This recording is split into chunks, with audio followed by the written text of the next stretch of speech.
ఓం నమస్తే.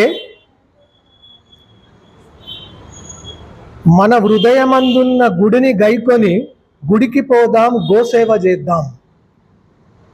పెరుమాళ్ మందిరమున పెరుమాళ్ తిరుమోజి శ్రీ వెంకటేశ్వరుడు, పెరుమాళ్ తమిళ భాషలో శ్రీ మహావిష్ణువు, శ్రీమన్నారాయణుడు అని అర్థము.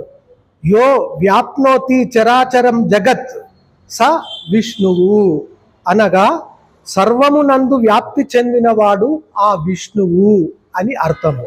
అదేవిధంగా శ్రీమన్నారాయణుడు నరులలో వానరులలో అందరిలోనూ ఉపస్థితమై ఉన్నవాడు ఆ శ్రీమన్నారాయణుడు.